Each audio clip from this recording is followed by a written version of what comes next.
Okay, great. Good evening and welcome to the 165th monthly meeting of FOSWL. And it's a delight to see many of my classmates here and of course, many other guests who have joined us. And I see that Mr. Shailendra Dasari also has joined us. And I think Professor Ram Mohan Mendu also should be joining us shortly.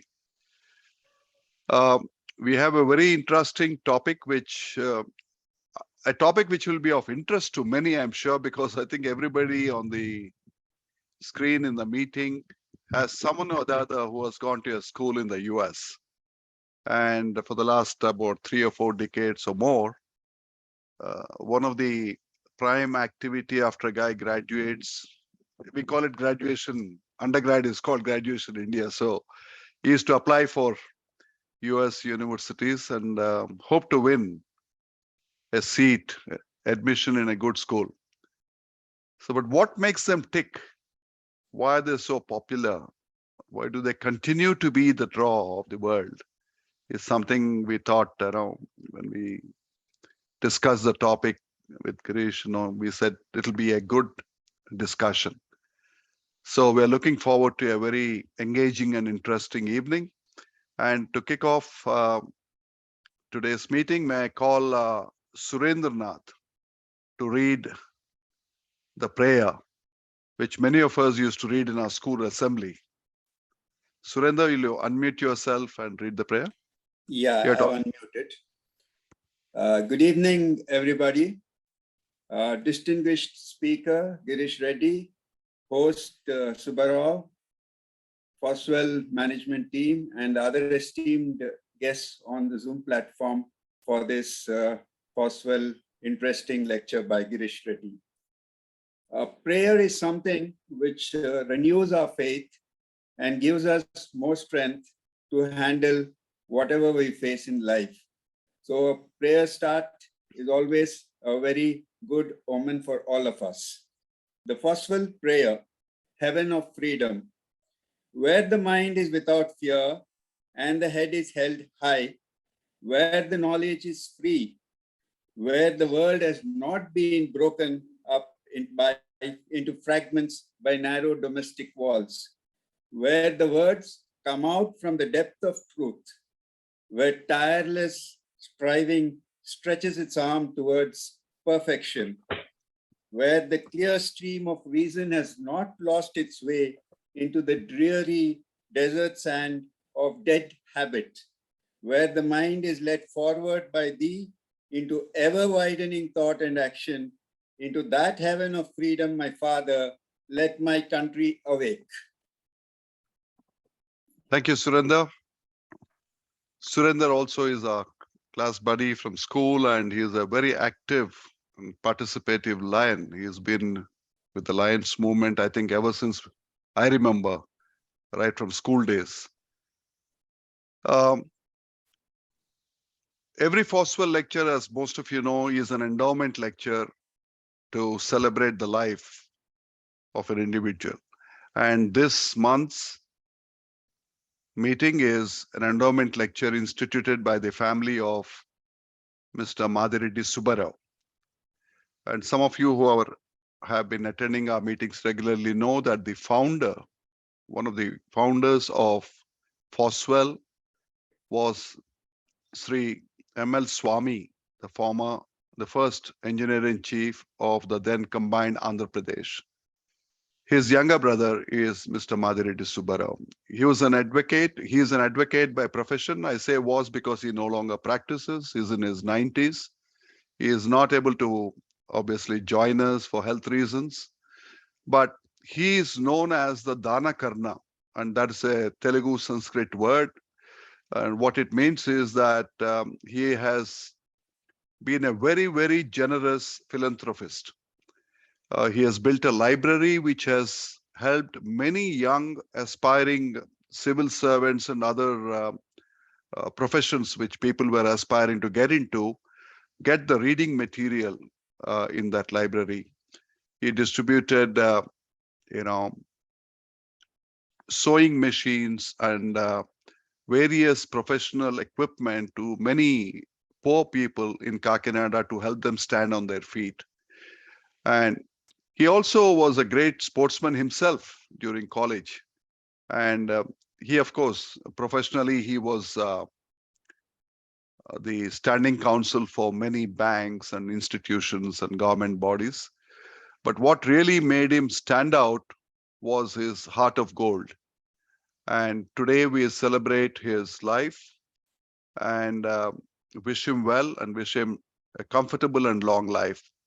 And we owe a lot to the family of Mr. M.L. Swami, which includes his brother. And to do that, to deliver this endowment lecture, today we have invited a person who's equally involved with academic institutions, in addition to his professional accomplishments, Mr. Girish Reddy. Let's hear a little bit about Girish's background from another classmate of ours, Prashant Kudukar, who has joined us from Chicago.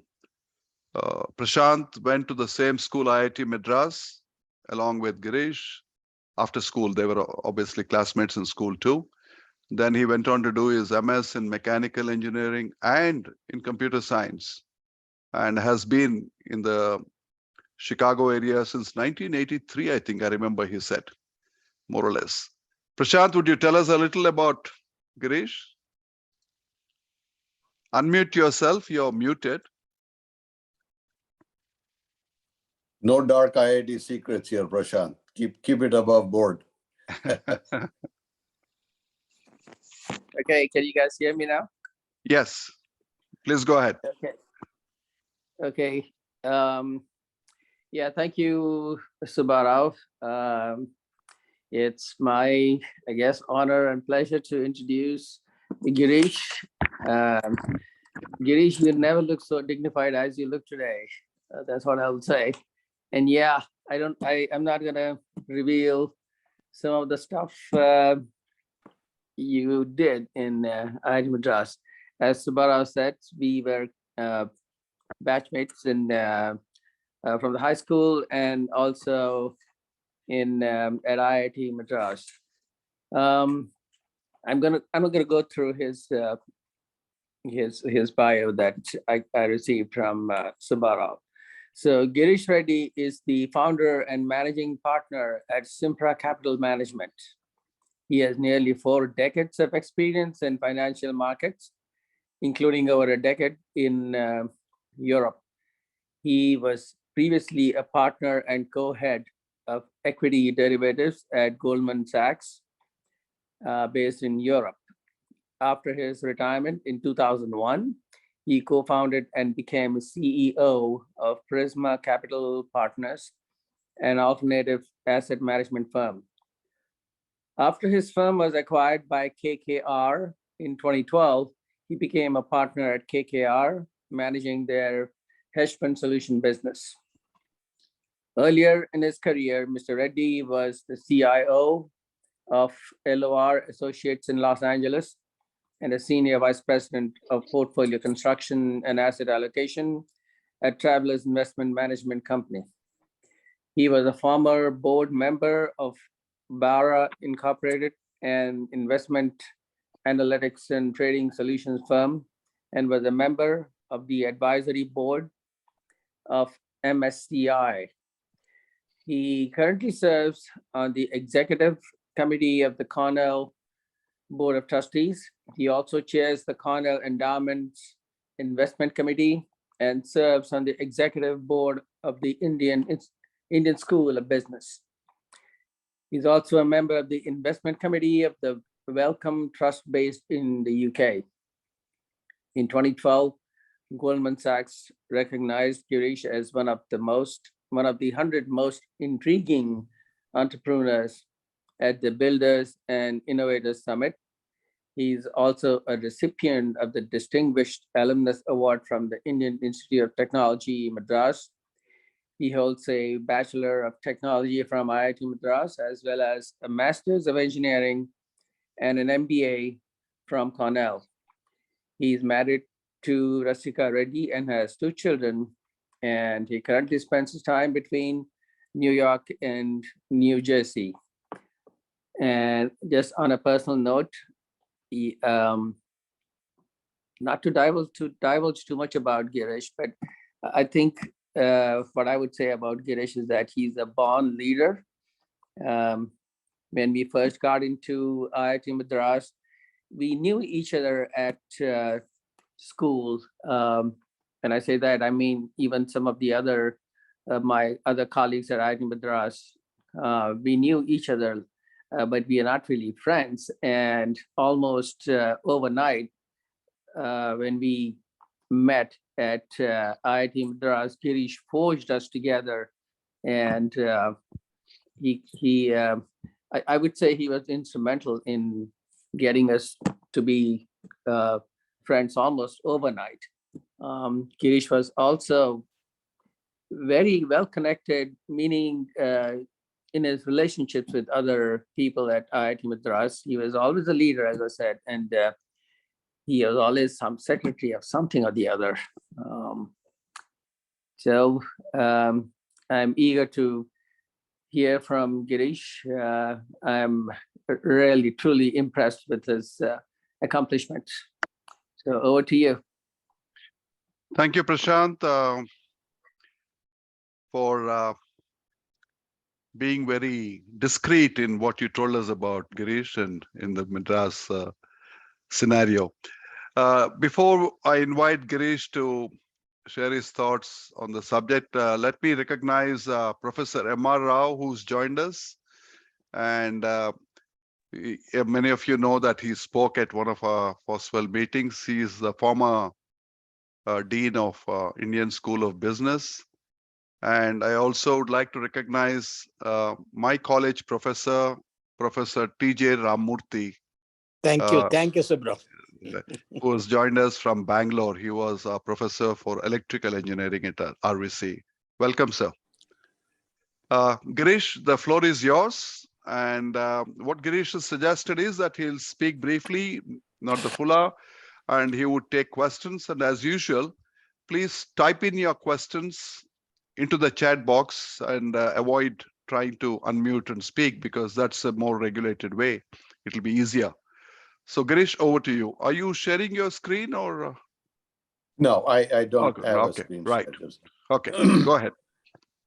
So good morning, everybody. Subbarao, thank you for organizing this. And I think it is such a great forum.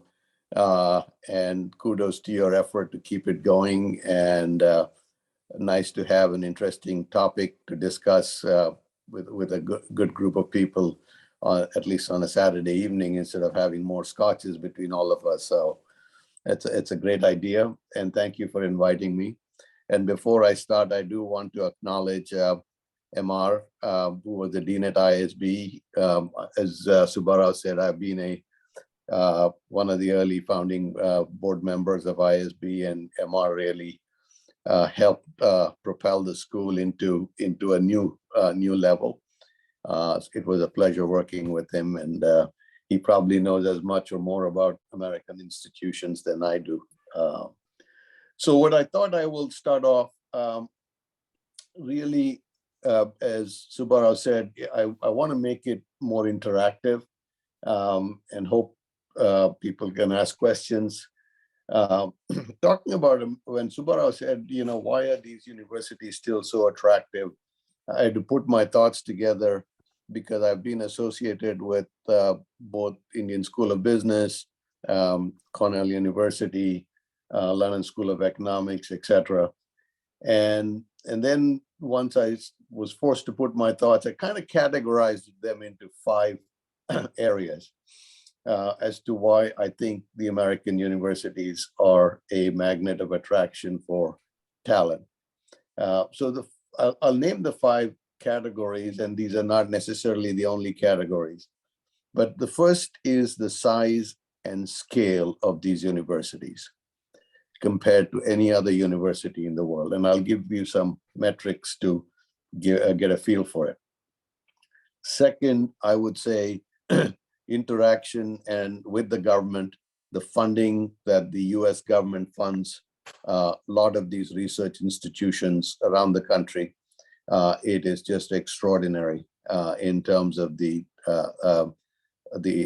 activity that goes through NSF and NIH, National Science Foundation, or the National Institute of Health, et cetera, et cetera. And I'll again talk a little bit about that. The third area, which I think distinguishes the business model a little bit, and by the way, these are not necessarily in the order of importance, I'm just talking about it, is philanthropy. You know, the giving back to the universities and schools is an age-old and a very proud American tradition. And this has helped them build a extraordinary war chest over the years, you know, and that in itself, and I'll talk a little bit about the size and scale and how these things support the universities. So philanthropy, not just on a one-time but an ongoing basis, is a huge source of funding and capital for these universities. Faculty, the importance of faculty, the independence of faculty, the academic integrity of the faculty are some of the things I'll talk about again. And finally, students. You know, as we all know, you know, the institution ends up being as good as the students that it attracts. And the fact that you continue to attract highly, highly talented students, then, you know, the university becomes a self-sustaining model of excellence. And so I'll talk a little bit about the students because they are quite a bit different in the way we admit students to American universities. And I think there are good and bad, like in all of these things. So I thought those would be the 5 broad categories that make up any institution. And so I'll start off with the size and scale. So just to set the ground rules a little bit, we should, when I talk about US universities, we should not immediately compare ourselves to Indian universities, because India, we're only 75 years old. And a lot of these institutions in America are 150, 200 years old, somewhere in that range. So there is a tremendous amount of gap that we have to catch up. And I think we're doing extraordinarily well in filling and bridging that gap. And as some of you know, India, when we first started, for a good reason, we tried to distinguish the universities as primarily, not necessarily completely, primarily as teaching institutions or research institutions. So the IITs, as for example, were meant more to be good teaching institutions to produce graduates for the country's growth, and the IISCs, the TIFRs, and you know, there's a whole series of research organizations that the government funded too, and they spend more of their dollars on the research side and less on the teaching side. So we started off with a different model because we started late and we needed that infrastructure to build that platforms. And now, of course, we no longer make that distinction. IIT Madras teaches, IIT Madras publishes papers like any other country. ISB, that I've been associated with the last 20 years, started off as a teaching institution, but you know, people like MR always reminded us that you cannot be one. And so we publish more papers, frankly, from ISB than all IIMs put together. So that distinction of teaching versus research is less so today. But what that did was left a little bit of a gap to catch up for India in terms of in comparison to American universities. So just to give you some statistics, right? And this is not meant to say one's bad or good, but the scale and how it affects what a university can do cannot be underestimated. So just to give you an example, if you put all IITs, IASC, all our research organizations budgets together across the country, and I'm talking only in the technology space right now, partly because I don't know liberal arts education budgets easily. I'm more focused on the technology side. And so if you combine all of these technology institutions, collectively, their budget is $1.3 billion,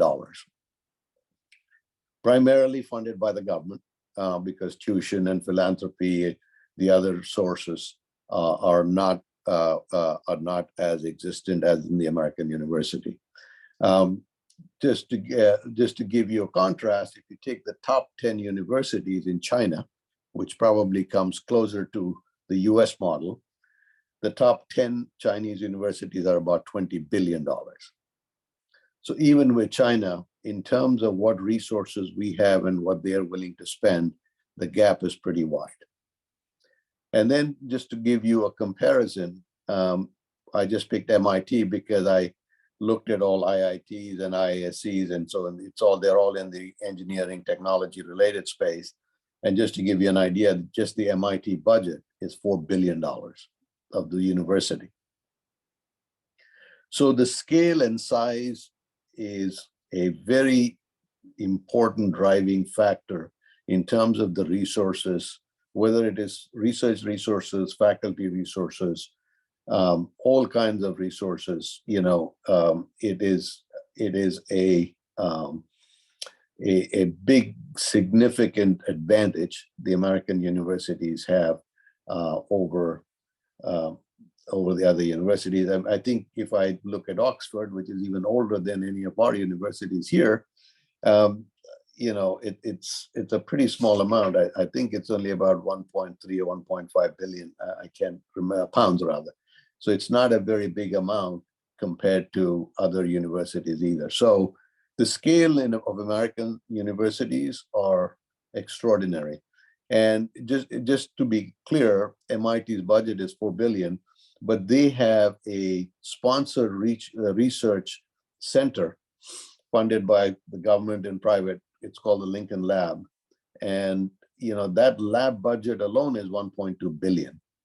And just to read the mission statement of that lab is that we bring research and develop advanced technologies to meet critical national security needs. Our emphasis is building, operating prototypes of systems we design. That's all they do. And they spend 1.2 billion a year. So the size and scale is a dominant factor, and I could go on and on with the numbers, but you get the idea that continues to be our biggest driving advantage. The second topic, as I said, is interaction with government and government funding. Now, government funding of universities and research is not unique to America. In fact, in other countries, it's even bigger. As I said, in India, a lot of the budgets are pretty much completely from the government. China is extraordinarily supported by the government's investments in education. But again, part of it is scale and size that allows government to interact with the universities very well. The two bigger organizations, there are a lot of them, I won't go into detail, but the two leading organizations that fund the research across universities is the National Science Foundation and National Institute of Health. And just their budgets are $60 billion. And they provide extraordinary amount of sponsored research at universities. Just to give, and NIH, for example, 84% of that 45 billion is granted to 50,000 competitive grants to 300,000 researchers at 2,500 universities. So you can see the kind of footprint these people leave behind in the research space to generate, and they're not obviously focused only on MITs and Caltechs and Ivy Leagues. It is really a broad footprint, and they support an extraordinary broad breadth of topics. Imagine funding every year 300,000 researchers at 2,500 universities. So that is again, I'm just trying to impress on people the scale of the government. And that by the way, does not, that's the regular natural budget every year that comes through. not to mention ad hoc investments, the government funds. We are going through a big one right now, as you may have seen the bill that's been recently passed.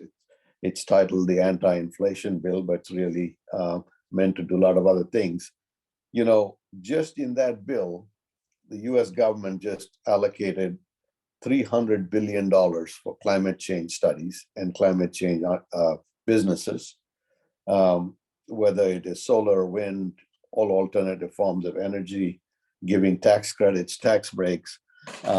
And post the pandemic, as we all know, the sensitivity of supply chains around the world has gone up dramatically. This is helping and hurting in lots of ways, helping in the sense that a lot of countries that had abandoned manufacturing are bringing manufacturing back to their countries, at least in critical lines of business, in order to provide support. So you saw the semiconductor chip industry bill that was bipartisan passed the Senate to build critical semiconductor components. That in alone is $53 billion. So these are just huge, extraordinary amounts that even the government is very actively engaged in supporting the development. Obviously, China does even bigger and more relative to the size of their budgets. But in the US, as you can imagine, which thrives on private capital and free market philosophy, these are extraordinary amounts of government, I would even call intervention in research and technology, in addition to the natural growth in private capital. And interestingly, when I always look at these business models like NIH and NSF, and I think of it from a US taxpayer perspective, which I am one, obviously, is that the NIH and NSF rarely take stakes or economic interest, like for a better word, economic interest in the budget, in the research and budgets they're funding. They are of the general belief that it's an investment, and once something comes out of it, that the private capital markets will maximize instead of government controlling it. That's just philosophically. Now, as a taxpayer, you fund all of this, reaches 60 billion a year, and you have to stop and ask and say, why would you not have some economic interest to fund future research? And that's a very big philosophical topic we at universities discuss quite a bit, but it is only an academic discussion because the government is not of the mood that they should be involved in private enterprises, and let the private enterprise take care of it. And in fact, you know, it's not just to the US private enterprise, it's the global private enterprise, right? So if you think of many inventions that the DoD Department of Defense sponsored at the universities, just to pick two of them, GPS and the internet development in scale, the government basically decided to give it away to anybody who wants to use that technology, the spectrum, the bandwidths, the underlying technology, and doesn't charge anybody for it. And if you think of a company like Apple, their entire business model is based on at least these two, if not some of the other things that the government has given away. It's not like they have done a lot of research on their own, but they benefit and they capitalize on the core technology and build obviously the app and the phone and thing that makes our life around the world significantly better. And it's a, you know, close to a $2 trillion company based on these researches and grants that the government has provided. And so there are lots of philosophical questions about it, but the point is, I think the main point is the size and scale again. The main point is they let the private enterprise around the world leverage the research that they are generating and allowing corporates to build it. You know what, I'll digress for a minute. And that's why I get a little annoyed that Apple would not pay any taxes. They pay zero taxes because they put all their IP in international countries where There is no IP tax, and they don't pay any, they pay zero tax, and they got all the upside of the government research. So I'm not a socialist by any stretch of the imagination, as you can imagine, having worked on Wall Street for 40 years. But I think the equity and equanimity of these models have once in a while at least needs to be revisited. But anyway, the government support is the second big point in terms of funding. As I said, not just the annual funding, but one-time fundings are also big amounts of money. The third is philanthropy, and you know, this is very not unique only to America, but this, again, the size and scale of philanthropy is extraordinary in this country. And one of the big beneficiaries of philanthropy typically tends to be their schools that they graduated from, mostly, you know, undergrad universities. Most people who go to undergrad are extraordinarily proud of their school that they go to, like we are all about our HBS or IITs. They give back extraordinary amount of money back to the school in the form of sponsored research, in form of infrastructure. I would say those would be the two largest sources to give to. They will pick a topic because somebody in their family may have had something, and they will sponsor a research. They would build a center. So there's just extraordinary amount of capital. Again, just to give you some metrics, you know, MIT, just staying with that, for a small college, or small university rather, small in the sense that they are not as big in scale and size in terms of number of students, but very successful alumni, and they've given back a lot to the university, and they have a $20 billion endowment. Harvard has 53 billion, Yale has 42 billion, Princeton 25 billion, 27 billion. And these are just extraordinary amounts. And these universities pay out typically 5% of their endowment, somewhere between 4.5% to 5%. That's pretty much the industry norm, for lack of a better word, to be able to give back. And so in the case of MIT, if you do that math, $1 billion out of the $4 billion budget comes from the endowment's payout. You know, Cornell's only 10 billion, so we pay out about 400 million to the university every year towards expenses and research. So you can imagine the additional leverage that the school gets from the endowment in order to operate and manage the research and teaching enterprise that these universities are on a path to. Tuition, just so that, you know, we get a lot of attention about tuition. Education in America is extraordinarily expensive. We can debate that till the cows come home, but the point is they are, and the universities are trying to do a lot. These endowment payouts typically go for subsidizing. Subbarao, by the way, I'm not looking at questions. Should I look at them, or should I finish my talk and then take questions? What would you suggest? Yeah, just finish, and I'll pick up questions from the chat box and post them to you. Or you can ask the question, so I may be easier. Yeah. Sure. So that may be easier. So I will continue, so people don't feel I'm ignoring your questions. Maybe I should, I'll just finish up, and then we have plenty of time to do that. So tuition is only typically 25 to 30% of the budget. Rest of it comes from philanthropy, rest of it comes from government funding, rest of it comes from sponsored research, rest of it comes from other small activities like housing, dining facilities, etc. But part of the revenue is only 25% of it, typically, maybe 30 at the most. And that's true even if you look at Oxford, you know, it's about 30%. So tuition is not the only factor. And if you really had to support the rest of the university on tuition, it would be obviously unaffordable. Right now, as it is, we think it is extraordinarily expensive in America to go to school. I would give one more statistic so people are familiar that typically, at least at Cornell, I know this number, and I'm sure other universities it's the same, that our yield to the university is 2/3 of what we charge. So if we charge $100, the university for operating expenses gets about $65, $66.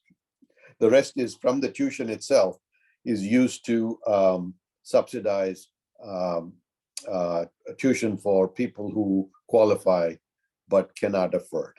So a lot of universities in America, not all, but a lot of them, at least the Ivies, I would say, but I'm sure it is beyond the Ivy League. I know about the Ivies. They are need blind. And what I mean by need blind is you apply to the university, and once you qualify, you then apply for financial aid, and you're assured of financial assistance or aid in one form or another. So it's a need blind universities. You don't send your financial application. You send it only after you're accepted to the university. So they are two separate parallel processes. And so there are lots of things these universities do to ameliorate the burden of education, but I still think we have a very, very long way to go. And the social pressures are extraordinary in this country to make education so much cheaper because it is viewed still as a very privileged access. But I do want to give the numbers that it still only supports 20, 25 to 30% of these universities' budgets because they are huge research driven organizations, faculty, and I'll come to that in a minute. So it is a very expensive business model if you think about it. And it's always, for me, I think it's been an extraordinary experience to go from Wall Street to an academic institution board and executive committee and realize how the metrics are so different and how success is defined differently. And it's a mindset change that over 4, 5, 6 years now, I have gotten to understand and appreciate better. But it's a very, very expensive business model to be able to support that kind of research to do it. So that's the government and government interaction, and then philanthropy we talked about. The other source a little bit is monetizing the intellectual properties that these universities develop. I don't think all universities in America are very good at monetizing and how to take an equity stake in the research they are producing. They think of it like a graduate student project, and they let it go after that. And obviously MIT, Stanford, Caltech, which are very tech focused, have done a much better job in monetizing their IPs. The East Coast schools are coming originally from liberal arts background, are less focused on it. Among the Ivies, Cornell stands out as a big tech school. We're in the top 5, top 5 or 7 in the engineering, computer science schools in the country. So we are probably a little more focused at Cornell, but even there we do an extraordinarily poor job of participating in the economics of success. And I must admit, I'm also involved in the advisory board at IIT Madras and their research park. They do IITs punch significantly above their weight in monetizing their IPs, but also doing some very good practical, down-to-earth, immediate impact research. They just do a fantastic job. And IIT Madras, I don't know about other IITs because I'm not as involved. I'm told Bombay does a pretty good job, but I know Madras, we have set up a research park. The interaction with the business, we are replicating a lot of things there that we do in the US. Consulting projects, students getting to work on consulting projects, funding startups, providing space for startups at the research park. I think we punch significantly above our weight, and it's really heartening to see that we are leapfrogging quite well. And if there's one place I think America lags a little bit is in the commercialization of their research and holding on to the benefits of that. So I would say monetizing IP is another source. I am biased with the East Coast Ivy League schools and the West Coast Stanfords, so I don't know the other school models as well. But if you look at some of the big Midwestern schools, sports revenue is a big part of their, budgets. If you look at Notre Dame, Michigan, Ohio State, the television rights they get to showcase their games is an extraordinary source of income. Ivy Leagues don't have any sports programs worth talking about. They're just not focused that way. So other schools have other sources of avenues. So I just at least want to mention that. The SEC conference in the South, incredible amount of money for University of Alabama to get from their sports franchise and sports channels. So a lot of them give explicitly to sports only. A lot of the money fundraising is done how well the school does in the football program that year. So I think there are different sources. I don't want to sound like everything is research and philanthropy driven. We definitely, at least Cornell and other Ivies, don't have a big source. Stanford has a big source because they do admit students who are athletically focused and have go out proactively, scout and attract talent and try to get them very aggressively to compete with other sports related organizations. Tiger Wood went to Stanford, just to give you an example, but lots of others did too. So monetizing IPs was another source. Faculty, I think, is the driving force of any university. It is the engine of our research. The faculty at an American university is all powerful. The faculty senate is a very important and a very strong voice in the administration of a university. The provost and the president have to cater to that, and they really are more facilitators than single administrators. So faculty is a very independent, very strong, and obviously research focused, teaching focused. And that comes from the fact that we have the tenure concept everywhere now, but in America, but in every other country now. And the tenure concept, once you get tenured as a professor, it's hard to fire you. And so it gives you, and the notion behind that is that will allow you to pursue academic integrity without having to worry about your job. And that's the genesis of a tenure concept. It's one of the concepts that I had the toughest thing to understand and manage, having come from Wall Street, where we hire and fire all the time, that they would have that kind of a protection for life once they are, and it's for them to decide when to retire. And it's good and bad. It's good in the sense that it provides the academic integrity, it provides them the independence. They also go and get their own research grants. So it's not like they act like an independent contractor to some extent at the university in terms of research.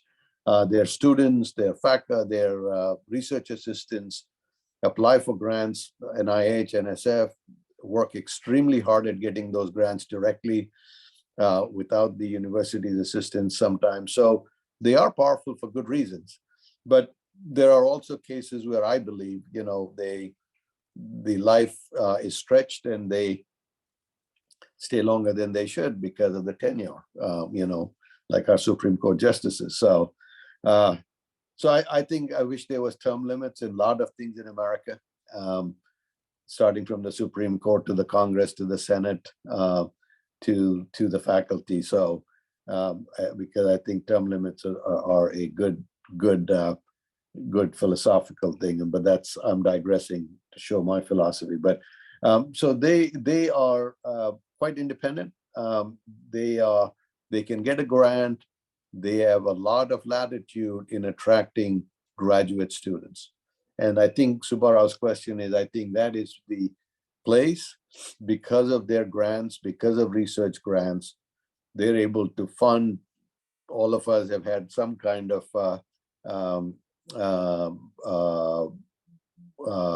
all kinds of scholarships to come here to these American universities, and that comes from those grants that they get.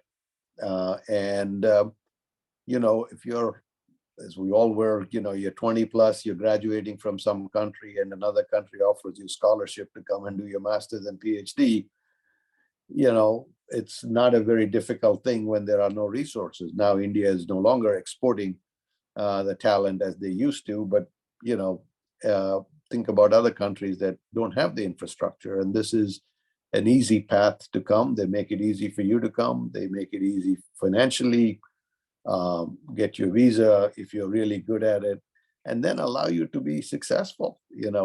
Listen, the richest man in America is an immigrant from South Africa. I mean, which other country will allow you to become that wealthy and the richest man in the world, not just America? Elon Musk is, came here for his graduate school, and then rest is history. So that's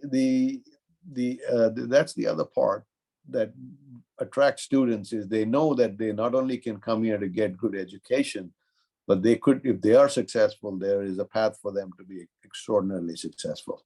And that is a big talent magnet compared to Oxford, Cambridge, that does fantastic research.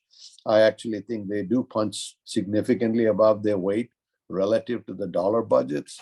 They have chosen sciences, they're starting to do more technology. Look at Israel. For a small budget, the amount of technology research that they do is incredible. But I think the big attraction is not only the easy path to research and easy path to scholarships, but post graduation, a pretty free path to build your dream. And that is important. And that's important for countries to project that image, and trying to make it sound anti-immigrant is not good for the country, because US has survived on immigrants and the talent that it gets to the university. So that's another obvious, and I'm obviously stating things that are quite obvious to most, but I'm trying to put it in the context of the academic universities. Student population, as I said, the acceptance rates at these universities are good universities are getting very, very low. It's worrying to students that a lot of universities have stopped publishing their acceptance rates because it's becoming very difficult to get into these universities, especially if you're local. And the universities are very focused on improving diversity on campuses. And diversity means a lot to different people, but diversity from international students, somewhere between 15-20% of schools now have international students, partly because they pay full fees and they will subsidize the academic tuition for others. Diversity in terms of race, diversity in terms of gender, very, very focused on all these. Universities in America are extraordinarily focused on that, and it's not, and it's coming under a lot of scrutiny, because I think the country is feeling that pendulum has swung too much in one direction. As you know, Harvard, there's a case against Harvard that the Supreme Court is going to hear about discrimination against Asian students. I think it's a white law firm that's using Asian students to challenge the case. We have affirmative action similar to that, I think, as Nitin just put in India, the Indian universities, where we have reserved a certain amount of seats. It's not as percentage driven like in India, but there is a conscious effort to increase the diversity, make it tuition friendly. I can give you one couple of statistics where you can see how it benefits over time, but how it could also create friction, right? So, for example, if you look at the Ivies, sorry, I keep bringing up Ivies because that's all I know, because we look at our peer group quite closely. About 15 to 20% of the incoming class is first generation students. That means none of the people in their family has ever gone to college before. And when I got on the board and saw that statistic, I fell off the chair for two reasons. I didn't think there were that many families in America still where nobody has gone to college before. And B, how many of them and what percentage of the incoming class. And I hosted a dinner for them, and it's just extraordinary talent. I mean, they are, hungry, looking to build, hardworking, and quite successful. I have 5 of my Goldman partners that I'm friendly with, who are first-gen students from other universities, have done extraordinarily well. So they view universities as some kind of a leveling the playing field. They feel like if they don't do it there, then the talent is never available for others to hire and build. And so, one could argue, is that the right percentage? What's the cost to the others? We can spend all day talking about it. And these are something we do discuss quite aggressively at the executive committee meetings, what is enough and where is good, where should it stop? And there's no good answer, but we are not passively letting it happen. This is a big topic of discussion, particularly the Harvard case may change the entire game. If the Supreme Court rules that it is illegal in terms of how the Asians, particularly the Chinese who have filed the suit, and Indians are not too far behind in terms of getting discriminated against, because the metrics they go by is the SAT scores and their GPAs and all measurable metrics. So we are at a inflection point in admissions. I think we are going to see some shifts. I don't know which way, but for sure, it's under a lot of scrutiny. But the positive, just to give you another example of a good positive of diversity at Cornell, is most universities relative to the population now, the incoming class is reflecting of that, over 55% are women of the incoming class. So at the universities, but that reflects close to the percentage of the population.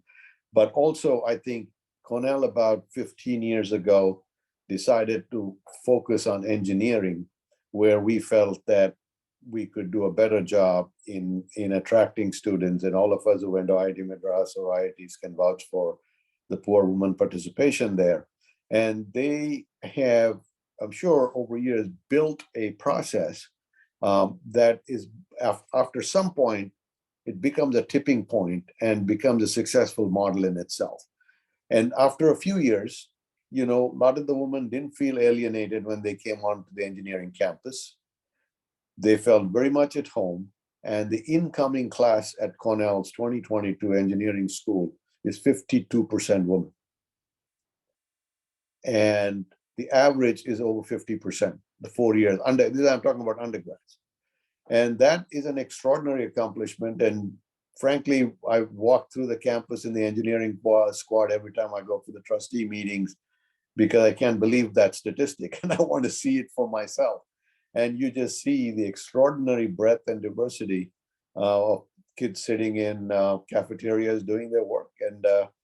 And so there are lots of pluses and minuses. And as I said, having come from India originally, where we all took the JEE on one day and it all depended on how well you did that day. dictated what engineering you got, which IIT you went to, which is the other draconian model on the other side, which I think is ridiculous too.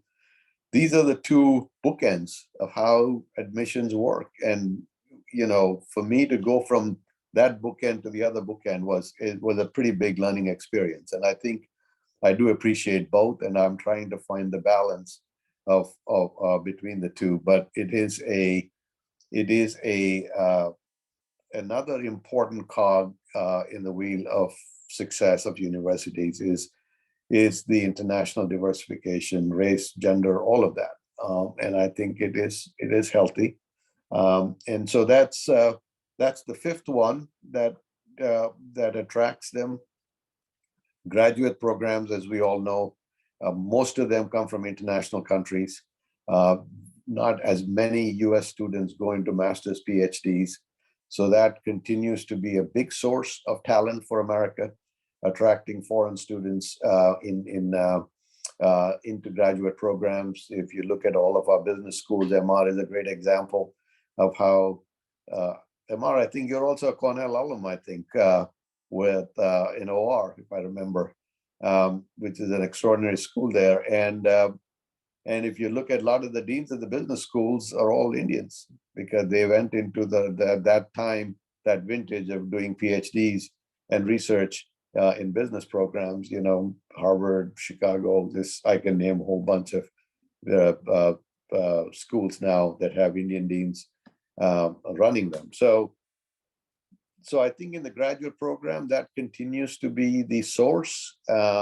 And we're trying to build local talent, but people are more interested in less interested in academia. So we do rely very heavily, the American universities, on attracting talent, and we understand the importance of doing that. And so our economic models, scholarships, ease of coming, we continue to fight with the governments to increase student visas and making them easy to work after a big lobby at the government from the universities. So it's an important dimension of why these schools are successful. So maybe I have spent more time than I thought, but those are the 5 areas, and I kind of peppered it with anecdotes that give you hopefully some flavor of how how these university models are very expensive, but you need it to be that way, because what we don't know tomorrow has to be tried today, and it's an expensive trials that we run every day at the universities to solve problems. So with that, Subbarao, I will hand over the floor. And by the way, MR and others, please share your comments and thoughts. You may agree, disagree. Having joined university boards, I've become much more receptive to disagreeing, because that's what faculty do all the time in their debates. So feel free. Another gentleman, Subbarao said, also was on the call. I forget his name. But please share your Professor Ramurthy was my professor, and he is the director. He founded another college in Bangalore. Right. Or any other faculty or any students, your own experience. I don't need to hog the airspace, but my hope is that others can share some of their experience. But MR has taught here and in India and America. So I think the floor is open to everybody. Thanks, Girish. That was quite a plate full of information. We did not know about universities, in the sense, which is good, which is Ivy League, but the way they are structured, the way they are funded, I think that was, at least to me, a lot of that was first time information. I'm sure for many also. There are a lot of questions. Some came on the chat, some put it on my personal chat box, and some on WhatsApp. But before we go to the questions, here's a thought for you, the tenure thing which bothered you coming from the Wall Street. I think before you try to grapple with that and address it, you should first address the tenure the politicians have. They can be a politician for life, you know. or So generation or generations, right? generations, right? In India, especially. So I think the faculty should be left free till we resolve this question, you know. Okay, here are some. I'm not taking them in any particular order. You have seen some from Anand and Nitin and all. So here is a thought shared by one of the viewers, attendees. He says, what are the pedagogical differences between US universities and the rest of the world which make the learning there so much more effective? Is it the ability or the facility for students to be able to take courses by mixing and matching? Like an engineering student in India cannot take an arts course. I mean, there are exceptions like in IITs, BITS, Pilani, for example, and Yeah. all. But by and large, you get into electrical engineering, you have to graduate only that. You can't take psychology, for example. The other thing he mentions is it the opportunity to earn while studying, the model they have of assistantship or various other on-campus jobs, and the extraordinary advantage of campus hiring that the university students in the US have. It's happening in India, IITs and IISc and all the premier institutes have it, but it is not Yeah. across the board. So what is the pedagogical difference, and are these also factors which make US universities attractive? Yeah. I think it's a very good question, and it has multiple dimensions to that question. I think if you look at the academic experience of the students, I would say the first point you made, Subbarao, I think is a big part of it, and that is the flexibility of designing your own program of what you want to be. Because when you come as a 17-year-old into college, you are actually told that you're not expected to know what you want to do in life, you know, which is a very different philosophy that is drilled into our head when we are finishing 10th. You say, are you MPC, BPC? What do you want to do? Better decide now, you know, or 8th grade, probably even before Yeah. that. Right? So it's a first of all, a very different mindset. And that is designing the flexibility, allowing students to design and telling them that if you don't know what you want to be is not a failure, you know. And so that in itself creates a base of how they think about life. And then they start and they change majors. I'm sure all of us have kids who have changed majors as they went along and decided this is not for me after sophomore year, and then go and get other, stay an extra 6 months to change their major, et cetera, et cetera. So A, the flexibility. B, I would say, you know, quality of faculty and quality of students. You know, I think part of the I think India is probably not invested as well in faculty side. The students are extraordinarily smart. Faculty is very good, but there's a limited pool relative to what we need to grow the country in terms of the size and scale. And people like MR going back and teaching is now becoming very good. Our new dean of ISB, Madan, has come back from LBS.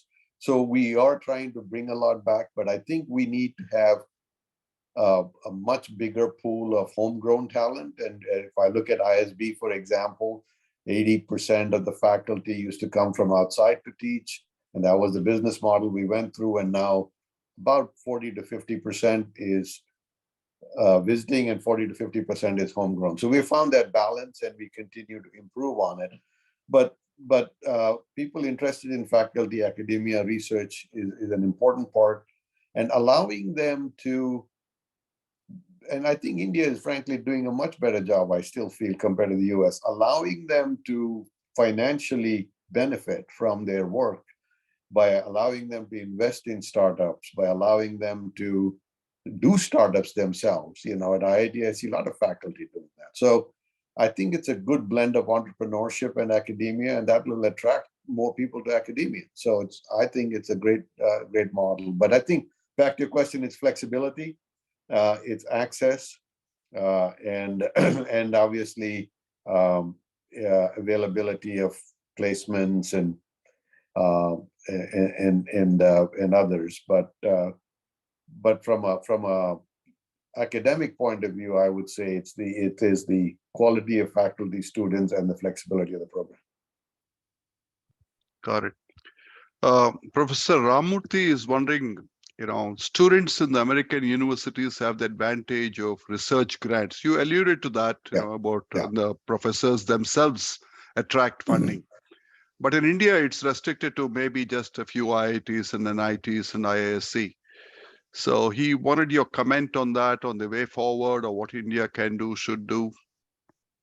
Yeah, I think in terms of a government's role, I feel India does a pretty good job in encouraging whatever they can from their budget.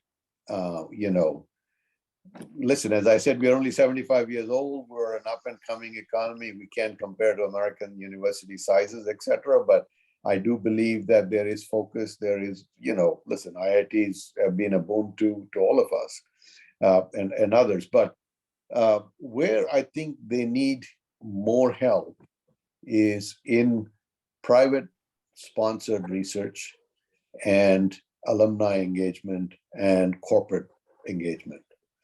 Those are the areas I find very weak compared to the American model. The grants that universities give to, corporations give to universities to do research, funding research, sometimes not necessarily expecting a return, but branding their name. Cornell just did something with LinkedIn as a strategic partner for certain platform technology. They're not going to get any economic interest in it. But so corporates need to do some branding research and not exclusively for profit type research. And then for individual philanthropy, it's just extraordinary. Cornell, we launched a $5 billion campaign 18 months ago, and we're at $3 billion. We raised $3 billion already in 2 years. Wow. And so this is so every 6 years we launch a new campaign, and we raise $700 to $800 million a year from alumni, either for sponsored research. So I think that gap has to start filling in, and as wealth is getting created in India, I hope that sentiment develops. So those are the two gaps: corporate funding, personal philanthropy. I think government funding is okay relative to the budgets. Okay, there's a related question when you speak about the government in terms of the regulatory aspects. Right. How difficult or easy is it for somebody to set up a university in the US vis-a-vis India? I mean, you have been from the day one at ISB. And Right. you know the story of, and Professor M.R. Rao had spoken to us also in one of the earlier meetings. And there's another friend, Rajaram Krishnaswamy from Pune, who is a professor at ICFI. ICFI also is a private university. Yeah. And Professor Ramurthy has set up an engineering college in Bangalore. Would you comment on the comparative regulatory aspects in the US versus India? Is it state? Is it federal? Is it a combination? So, first of all, in the US, there are very few private. So when you say private college, I don't know what you mean, Subbarao. So in America, we either call it for-profit or non-profit, right? So there are for-profit colleges that provide education in America. University of Phoenix. They're all, you can do it online. There are a whole bunch of universities, but they are so far behind the nonprofit schools, which are pretty much most of the schools in America. So for me, when you say private, I think of it more because Cornell is a private, it is a private, Harvard is a private university. I mean, it's not controlled by the government or anything, right? But it is a nonprofit. So just to clarify, private in the sense that I used it is for profit. Like we Yeah. have a Watson University here. It's like a corporate. It's set it up Right, as a right. business. Yeah. Yeah, that's what I thought you were saying. Correct. And so they are a very small part of colleges in the US, and I don't mean to knock them down, but they have not, their motivations are very different, and their quality is not to the levels the nonprofits, because the most established universities are all nonprofits, right? So in India, ISB is a nonprofit organization. We don't want to be making Right. that. So it makes you a whole different mindset of how you spend on research and how you spend on infrastructure, etc. So I'm not very familiar with the regulatory thing. The big thing we always struggled at ISB, and fortunately for us, we had the IIM models that we were able to ride the coattails, which is, they didn't issue degrees. As you know, if you issue degrees, you have to be a university. And if you have to be a university, you have to be part of the UGC, and then on and on and on about government tentacles into your business. So fortunately for us, IIMs and were offering postgraduate diplomas, as I think they call it, PGA, or I forget the acronym. So we were able to ride that coattail. If we didn't have that, I think it would have been a nightmare for us to get that grant from the government. Right. Yeah. Of course, in India, one big thing is the land. Apart from all the grants, even to set up a university, you need a large tract of land close to an urban center. That continues to be an issue. The next question is, of course, you actually mentioned this. It says, is the model of the universities, US universities, a way of buying talent from other countries to subsidize the cost of their local population, because they pay the full academic fees, whereas the in-state guys pay less relatively? Yeah. Is this, from a philosophical, political, economical angle, a fair play?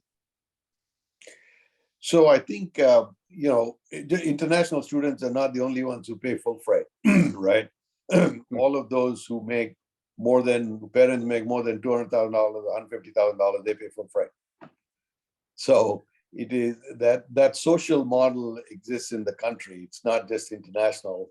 And a lot of the people who are American, born, brought up here, pay full freight, and it's dictated by economic model than the social model. So that you can argue politically or philosophically, is that right? You can take the extreme right wing part of the Republican Party. They'll say, why do we need to allow any foreigners to come here and train them? Mm-hmm. You take the extreme left and they say, education is a global phenomenon and we should encourage it. So the spectrum exists even in this country. But the point I'm making is, I think it's just not international. It is financial status of the families that dictates how much tuition you pay. Okay. And Professor Rao, was saying that a few donors. Can I say something? Yeah, please go. The model you said, they pay different. I have 2 or 3 points, but first one is they pay different fees only in state schools, state universities. The argument they gave is that those who are from the state, the parents also would have paid state taxes and so on. That is the argument. You may or may not agree with that argument, but the private schools don't charge separate fees for those from the state or from outside the state. You may get loans and so on. May be easier for some of them to get loans, but not fees is not just is the same in private school.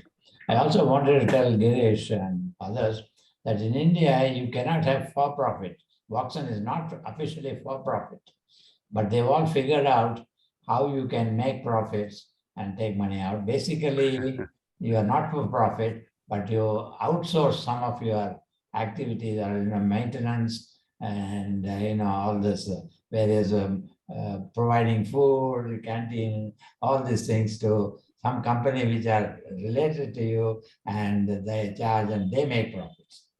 See, so same way, any private university by itself does not make profit, but there are other companies which are related or part, not exactly part of the institution, but they make profit.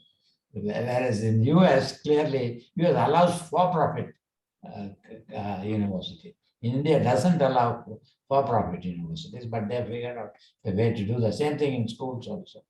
So I just wanted to say that. And the other thing I posed a question, some trend is that some of the donors are now giving money explicitly to give free education to some of the students. For instance, NYU medical school arranged that the donor has given money to say give free education to all the medical students and so on. Is this a growing trend, you think? And what is your opinion? Yeah, I think, MR, that's a great question. Cornell also just did it, while Cornell Medical School has promised debt-free education to all the students. It's not just tuition, it is debt-free. They will make sure you don't have to take debt to complete your school. And funded by 4 wealthy philanthropists. The entire money came from 4 people because each one gave $150 to $200 million to the endowment to create the endowment to fund it. So from now on, actually, our program is even more generous than the NYU program in the sense that it is not only tuition free, but it is debt free. And so, yes, it is becoming more because of the social pressures of high costs of education. I think if Harvard or Princeton, as you know, MR, Harvard or Princeton or Yale tomorrow wants to make the whole tuition-free program, they can make it because their endowments are so big compared to the size of their class. Princeton tomorrow can wake up and say, we won't charge tuition for anybody. And you could do that. But then, of course, research and other things get suffocated because of that process. So I think it's a growing trend. There is a fair amount of resentment that these endowments have become so big. And so they don't need grants from universities, and alumni and endowments have become so big. Trump introduced a tax on these endowments based on the size of the endowment per student. If it exceeded a certain amount, he made them taxable, which I think is a terrible thing for an endowment that supports nonprofit universities. So there is a lot of political crosswinds coming. And that's why I said earlier, we're at a point of inflection. You have the left that's making it tuition free and making it very accessible, and the right saying, why aren't we getting anything just because we're successful? Why are these endowments getting away with it? They should become taxable. So and then you have the Harvard case that's coming up in November, I think, up for hearing, which could change the whole transparency of the admission process. Thank you. Thank you. Nitin has a question about, some of the UK universities are far older than many in the US, right, which you also mentioned. Yet people in the UK also prefer to come to the US universities. So he was wondering, since you have seen both countries being on the board of LSE, yeah, what do you see as the main kind of differences, and why people are attracted in spite of such old hoary names? So I just want to correct Subbarao. I'm on the investment committee of LSE. I'm not on the board of LSE, which is with the bigger. So I don't see their budgets and how I see my Cornell budget. I don't see that because I'm not on the executive board there. But if you talk to LSE, the chair of the LSE is an alumni who was very proud, and he told me, he came and had lunch with me the other day in the city. And he was very proudly telling me he's the new chair. So he wanted to introduce himself to me and spend some time with me. And he was very proud to say that outside of the US, LSE has the most number of billionaire graduates. I was quite surprised. I listened to it. And the second thing he said is outside of the US, outside of a few US universities, LSE has the most number of Nobel laureates. And both of which, the second one is a little bit of a stretch because a lot of the guys who, while they're doing PhDs in America, take a semester abroad, they go in LSE, so they count them as LSE alumni just because they've been there for. So Paul Krugman, they say, is a LSE alumni when he did his PhD from either Princeton or somewhere, I can't remember. But anyway, so my first question to him, back to your question, is if you have so many billionaires, why is your endowment only 300 million pounds? What the hell are you guys doing? You know, it's not, the philanthropy is not there. And he says, you're right, we have just created a development office. I said, are you kidding me that you've just created a development office when you have the most number of billionaires outside the US from your school? So that just tells you an example of a conversation I had with the chair. You know, it's just not there in their mindset to go raise money, fund research, etc. So I go back to the scale, size, and the diversity of programs that exist in American university, right? You could be a liberal arts to a science to a technology. When we say research, we always only think of medical and science and technology, but, you know, for arts, history, you know, all kinds of, the breadth of fields that the American universities offer is much more. And so they will come to the place. And these guys are, especially once you get to graduate PhD, they know exactly which schools rated where in that research, and they just go right zoom to that. So they don't apply to 20 schools. They just know where they need to go or they want to go. Right. So there are a couple of questions relating to the new education policy that the Indian Parliament has passed. So, you know, they're wondering if you had a chance to look at it. Yeah, and I saw that Jayant asked that question, and I am embarrassed. I have not read it. I am not familiar with it. I may have glanced through it, but I definitely do not know all of the details of the program. So I have made a note. My homework after this is to go read that. Okay. And Air Commodore Aurora, you know, brings up a good point, you know, that there isn't any collaboration between medical and engineering, you know, schools, like it is there, I assume, in the US, like Stanford and many places we know of. Even Georgia Tech has a program where there's a tremendous scope for R&D to bring technology into medicine and, you know, make it more comprehensive.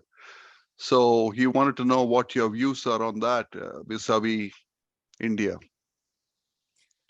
So first, he's absolutely correct. In the US, that is a very important and actually becoming more and more important to integrate that. So we have at Cornell, I think all our schools are very good, but some are exceptionally good. Our technology engineering school, our medical school, Weill Cornell, our tech campus in New York City.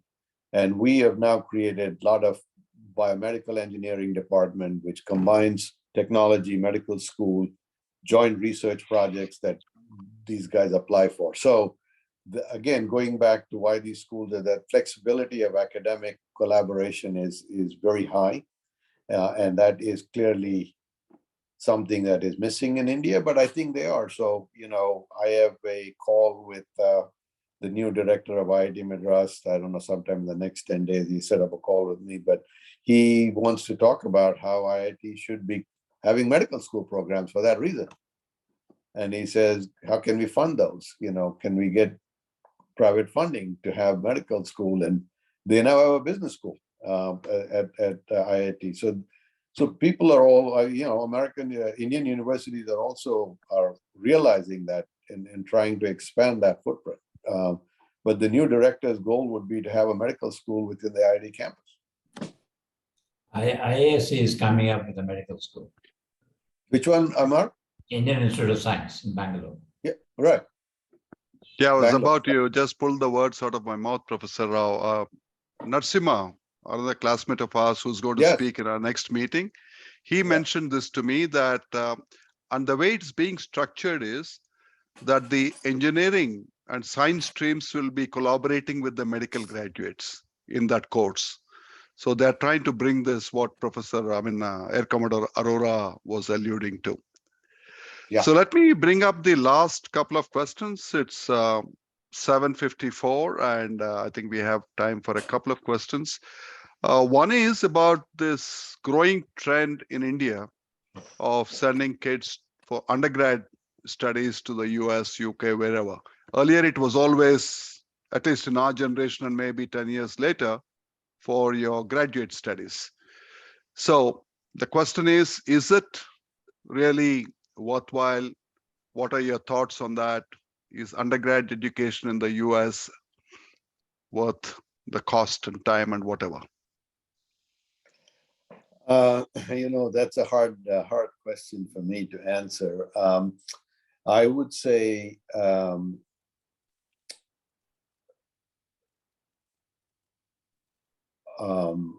clearly the wealth growth in India makes that possible. And when we were all kids, we didn't have the kind, at least most of our parents, I'm sure there's some on the call whose parents were wealthy enough to send that, but most of us had not had even that opportunity to think about. Now that avenue exists, and so anytime a new path opens, some people will definitely tread on that. So I'm not surprised. Chinese send extraordinary amount of students compared to their wealth of the family. So both India and China, as you know, we value education a lot, and families spend enormous amount of their wealth in educating their kids. So I am not surprised that the wealth creation has transformed itself into this path that we're seeing. Now, the bigger question is, what does it really get you, and is it worth it? That's a very personal experience. I broadly would say academically, probably not a whole hell of a lot more, but the experience of being with a whole in an international, if India wants to be the global power, then I think it's not a bad experience for some of the kids, industrialist kids, to get their undergrad, get the exposure early enough, go back and build multinational firms. So it's hard to say, well, what comes when, but I don't think it's all bad. I won't say the academic standards are enormously higher than IITs or any of those, frankly, but I think the overall experience of going to school with a very broad, diverse international community and learning in a different way, the flexible way, just it's a different mindset change, hard to say. And probably not bad to have some of that back going, and most of them go back to India. So it's unlike us who have done IIT and stayed back here. So I think actually it is a good thing to have a little bit of that blend to bring back some best practices. I'm sure they'll bring some bad practices back also, but hopefully the best practices will overwhelm the bad ones. So let's come to the last question, and this is a more a philosophical question, like you've been mentioning that a few times. What should universities in India do to make sure that the Girish Reddys, the Prashant Kurudukars, the Nitin Dalvis et al. Come back to India and not, remain as supporters of the US economy or any other country rather? Yeah. So I am more sanguine about it than it is. Not as dire as we've all made it sound. It's not like the alarm bells have to be ringing. So first of all, IIT graduates today, very small percentage come to the US. In fact, US laments that we're not able to attract these smart kids to come for graduate programs here. Because US guys now have opportunities in India, right? So first of all, they're not even going for graduate schools anywhere, which is a sad state of affairs, right? Because they all think they can become entrepreneurs tomorrow, create an app and become a millionaire. So that's true even in America, right? Every successful guy wants to proudly say he dropped out of Harvard, starting with Bill Gates. And I dropped out of Stanford, and I dropped a Snap guy, and everybody says I dropped out to become a billionaire. So that's not just an Indian phenomenon. It just happens to be the global flavor of the decade, where why go into a master's education when you can become rich quickly? It's a generational thing. So I think the brain drain is not as much. I think there is plenty of talent. I speak to young talent when I come to India. I've invested in some companies, extraordinarily hungry, bright, no different than what I meet in Silicon Valley, where I've invested too. We're also a lot of Indians, so it's not like, so it's working on both fronts. And I think it's not a model that we should lament about, because I just think we have plenty of talent in India. Extraordinarily relatively, by numbers, we're just a big country and population-wise, right? Yeah. So we have that advantage in English and language and science background. We have a huge advantage compared to a lot of other countries. So I think the only thing we could do is, obviously now our kids and grandkids are here, so it's harder for us to come back. But I honestly don't think India needs us. There's plenty of talent there. What we should do is do good to India and see how we could be helpful, in non-profit ways, sharing best practices. Whether it's I'm doing it through ISB, for example, but there are lots of nonprofits that can use the experience of people here who have been engaged in it. So commercially, I don't think India needs us. That's just my view, but maybe I'm rationalizing my existence here, but I genuinely believe they don't need us. So We'll get Nitin's and others' views in another meeting. I did say last, but Surinder wanted to know, you mentioned about the disruption of supply chains due to the pandemic and how US has just decided to invest hugely in semiconductors. He was wondering whether such enterprises support universities, large investments like the semiconductor industry or other corporates. Yeah, absolutely. That'll fund a lot of the research at the universities to build and develop. So it will be a public-private partnership in that. The privates may get some money for infrastructure, but the IPs will be a public-private partnership. Great. Thanks so much, Girish. This was very enlightening. And before I request our secretary, Mr. Subhash Chandra Bose, your talk has been very apt and timely because we just celebrated Teachers' Day on September 5th, and we have many teachers on the call, professors, and you spoke about universities, so much for taking the time.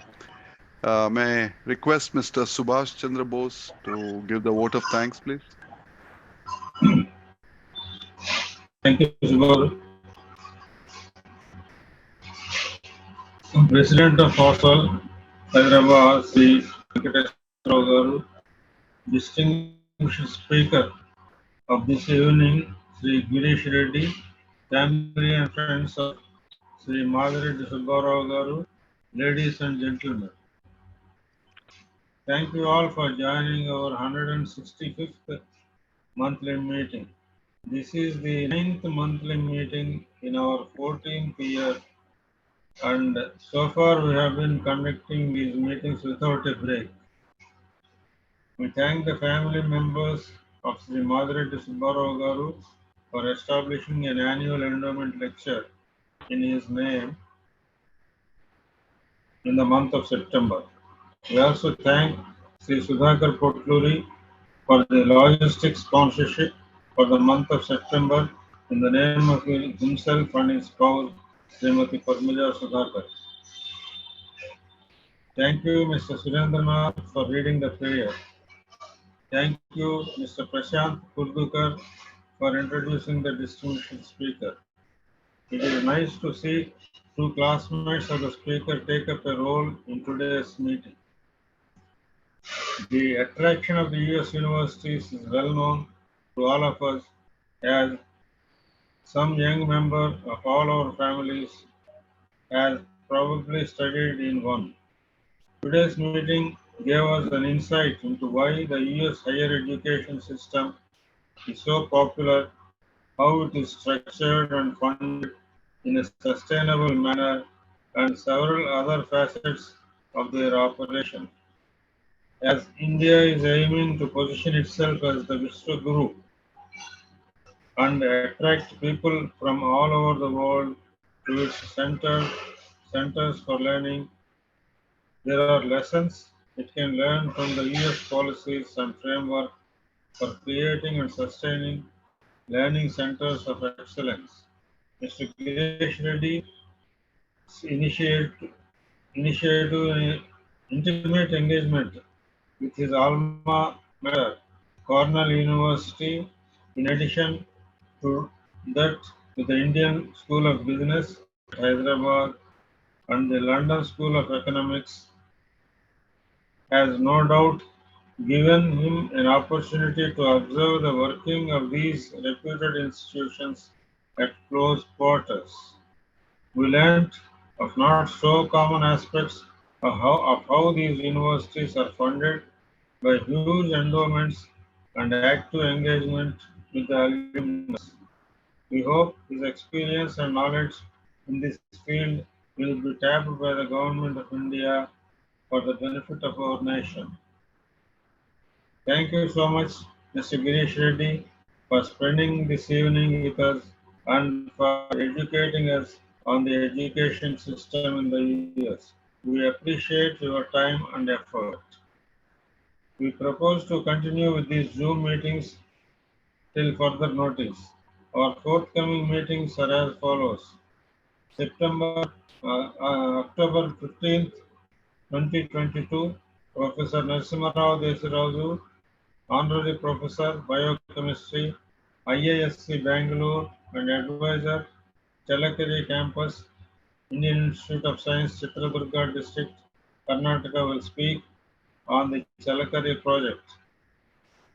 Saturday, 19th November 2022, Ms. Padma Gurkha, Founder and Technical Director of Thermopads, will speak on empowerment of women through entrepreneurship and change in social norms.